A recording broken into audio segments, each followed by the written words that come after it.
성도 여러분 안녕하십니까? 오늘 이 예배에 참석한 여러분들 진심으로 환영합니다.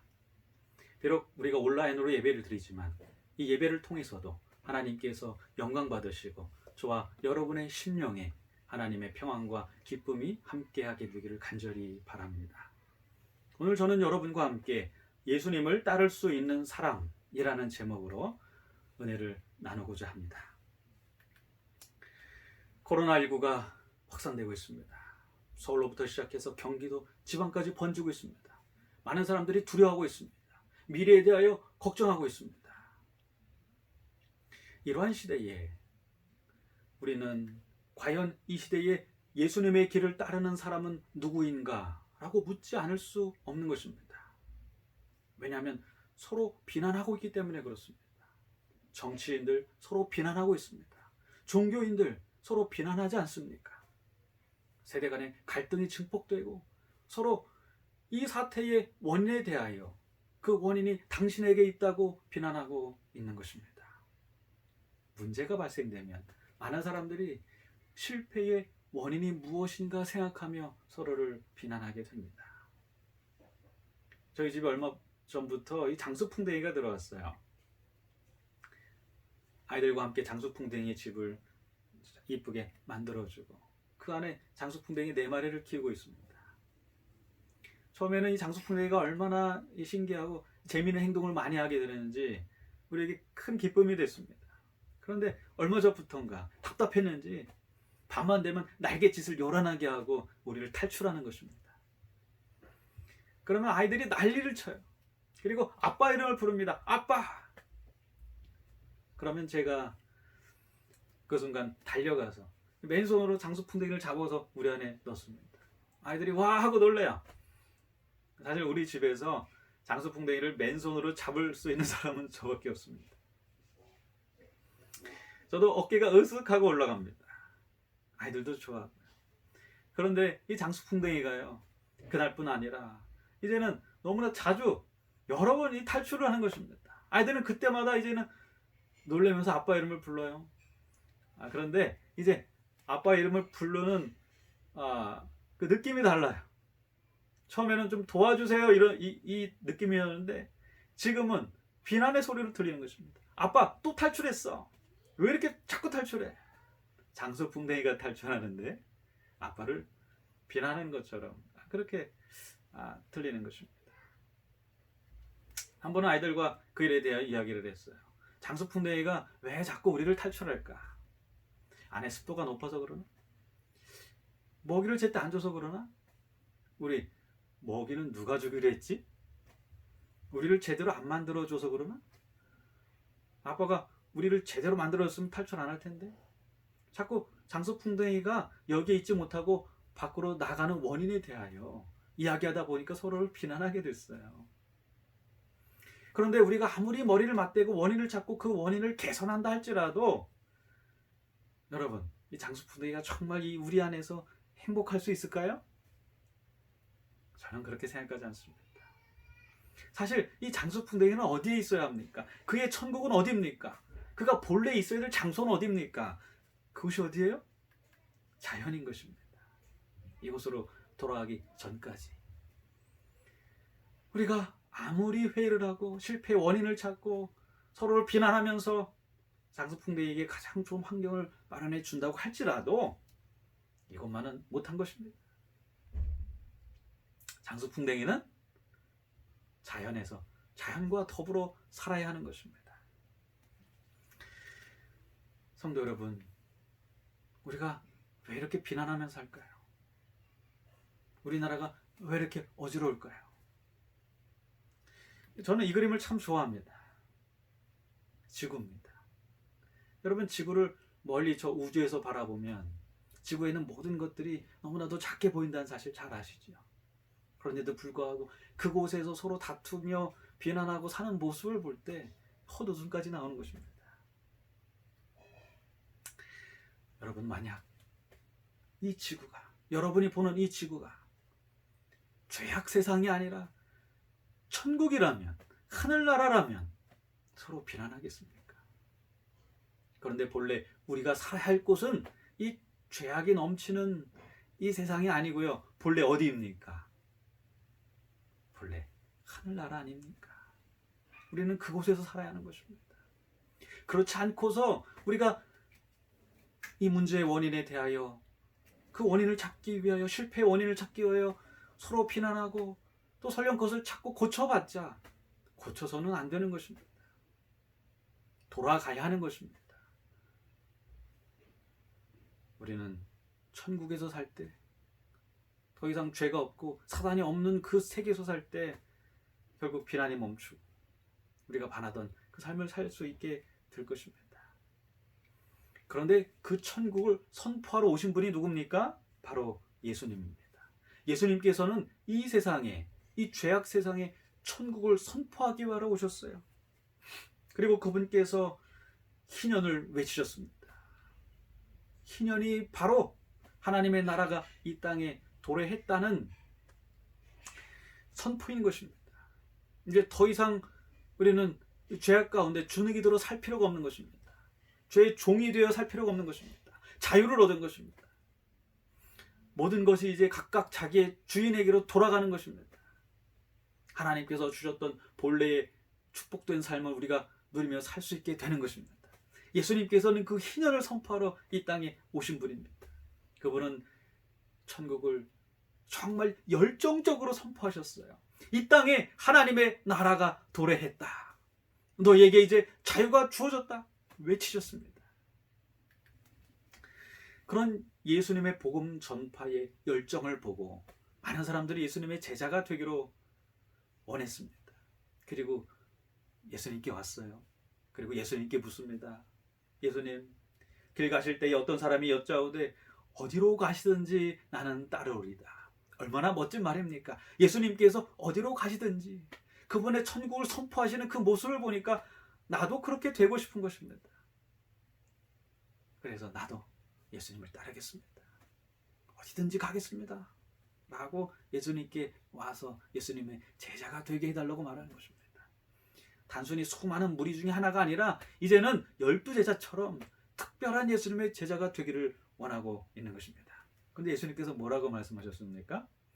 예수께서 이르시되 여우도 굴이 있고 공중의 새도 집이 있으되 인자는 머리 둘 곳이 없도다 하시고 말씀하셨어요. 여러분, 그 말을 듣고 어떤 사람은 이렇게 생각할 것입니다. 아니, 저렇게 열정적으로 복음을 전파하는데 머리 둘 곳도 없다니, 과연 그 복음을 전파해서 나에게 무엇이 유익이 있는가? 여러분, 그렇게 생각하는 사람이 과연 예수님을 따를 수 있는 사람일까요? 그러나 이렇게 생각하는 사람도 있을 것입니다. 복음의 소식을 전하는 것이 얼마나 중요한지 머리둘 곳조차 마련할 여유가 없으셨구나. 여러분, 예수님은 머리둘 곳조차 마련할 여유가 없이 복음을 전파하신 것입니다. 예수님께서는 이 복음이 그분의 전부였어요. 그것이 그분의 기쁨이었습니다. 여러분, 예수님은 그렇게 열정적으로 기쁘게 이 세상에 천국이 도래했음을 외치신 것입니다. 또 한 사람이 왔습니다. 이 사람도 예수님의 제자가 되기 원했어요. 또 다른 사람에게 나를 따르라 하시니 그가 이르시되 나로 먼저 가서 내 아버지를 장사하게 허락하옵소서. 이 사람은 집에 상이 났습니다. 그래서 예수님을 따르겠습니다. 그런데 먼저 내 아버지를 장례 치르고 오겠습니다 하는 것입니다. 근데 예수님께서 이렇게 말씀하십니다. 이르시기를 죽은 자들로 자기의 죽은 자들을 장사하게 하고 너는 가서 하나님의 나라를 전파하라 하시고. 이 말을 듣고 어떤 사람은 이렇게 생각할 것입니다. 아니, 이 세상에서 가장 큰 슬픔이 이 부모를 잃은 슬픔인데 그것을 뒤로하고 내가 무엇을 할 수 있단 말인가? 여러분, 그렇게 생각하면 예수님을 따를 수 있을까요? 그런데 또 다른 사람은 이렇게 생각하는 것입니다. 세상에서 가장 큰 슬픔은 육신이 죽는 슬픔이 아니다. 그것은 하나님의 나라가 도래했음에도 불구하고 구원을 얻지 못하는 영적으로 죽는 것이 세상에서 가장 큰 슬픔이다. 여러분, 그렇지 않습니까? 영적으로 영생하는 기쁨이 세상에서 죽는 죽음의 슬픔조차 압도하는 것입니다. 그것이 바로 복음입니다. 예수님은 그 복음에 압도당하셔서 전하지 않을 수가 없는 것입니다. 이 세상에 희년이 도래했습니다. 하나님의 나라가 도래했습니다. 여러분, 이제 우리는 죽음의 슬픔조차 우리를 넘어뜨리지 못할 것입니다. 그렇게 세상에 복음을 전하신 분이 예수님입니다. 또 한 제자가 예수님께 왔습니다. 점점점 이 복음을 전하는 것이 어려운 것처럼 느껴지시죠? 이 제자는 이렇게 말했어요. 또 다른 사람이 이르되 주여 내가 주를 따르겠나이다마는 나로 먼저 내 가족을 작별하게 허락하소서. 예수님께서는 처음에 뭐라고 말씀하셨습니까? 나는 머리 둘 곳조차 없다. 두 번째는요, 장례를 치르는 것보다 더 중요한 것이 복음을 전파하는 것이다. 이번에는 복음을 전파하기 전에 가족의 좀 허락을 받고 그들에게 작별 인사를 하고 오겠습니다 라고 말하고 있어요. 이것은 좀 해야 되지 않겠습니까? 가족보다 중요한 이 관계가 어디 있어요? 이제 복음을 전하게 되면 당분간 가족을 만나지 못하게 될 것입니다. 그럼 당연히 가서 가족과 작별 인사를 해야겠죠.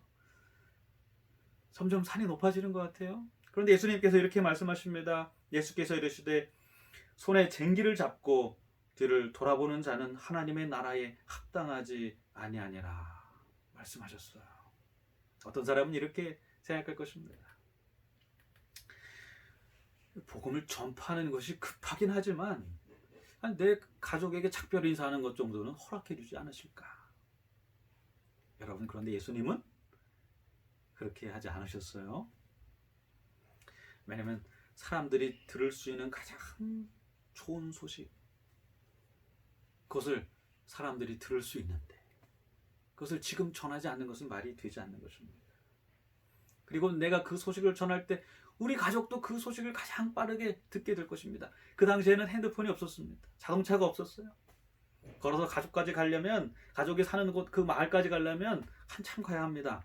그러나 여러분, 내가 주변에 복음을 전파하면 그 소식은 금방 가족에게 전파되는 것입니다. 내가 지금 복음을 전파하는 것이 가족들이 복음을 들을 수 있는 가장 좋은 방법임을 주님께서 아셨어요.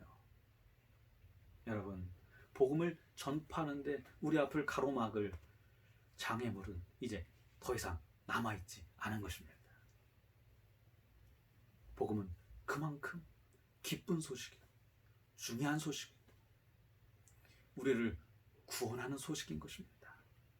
그 소식은 이 세상에 이제 하나님의 나라가 도래했으니 더 이상 우리가 서로를 비난하며 실패의 원인을 찾고 그렇게 서로 싸우며 살 필요가 없다는 선포이기 때문에 그런 것입니다. 그것은 우리에게 다시금 이러한 질문을 하게 만듭니다. 누가 예수님의 길을 따르고 있는가? 여러분, 이 질문에 답하기 전에 잠시 우리는 멈춰야 합니다. 그리고 이렇게 생각해야 합니다. 지금 나는 천국을 경험하고 있는가? 나는 구원을 알고 있는가? 그것을 아셨던 예수님께서는 그분에게 십자가도 그것이 장애물이 되지 않았습니다. 죽음조차 장애물이 되지 않았어요. 왜냐하면 그것도 극복할 만큼 복음의 기쁜 소식이 그분에게 너무나 중요하고 그리고 너무나 귀했기 때문에 그렇습니다.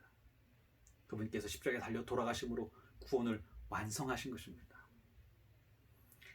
그리고 이 땅에 죄악의 노예로 죄책감에 그 무게에 짓눌려 사는 사람들에게 하나님의 나라가 도래했고 너희들의 죄가 용서되어서 하나님과 관계가 회복되고 이제 이 땅에 희년이 도래했음을 선포하는 것, 그것을 전파하는 일에 그분 앞에 장애물은 그 어떠한 것도 없었던 것입니다. 이 자리에 있는 저와 여러분, 우리에게 도대체 이 복음보다 더 중요한 것이 무엇입니까? 코로나입니까? 그것으로 닥칠 세상의 재난들입니까? 여러분, 그런 것에 압도당하지 않게 되기를 간절히 바랍니다. 그런 것 때문에 서로를 비난하고 그렇게 시간을 흘려보내지 않게 되기를 간절히 바랍니다. 예수님께서 가장 중요한 것이 하나님의 나라였고 그것을 선포하는 것이었던 것처럼 오늘 저와 여러분의 삶에도 우리가 지금 경험한 구원의 기쁨, 그것이 가장 중요해서 그것보다 더 중요한 것은 눈에 보이지 않고 예수님께서 재림하시는 그날까지 그 구원의 기쁜 소식을 전하다가 주님을 만나 참된 구원을 경험하는 그런 저와 여러분이 되기를 간절히 바라면서 말씀을 마치겠습니다. 감사합니다.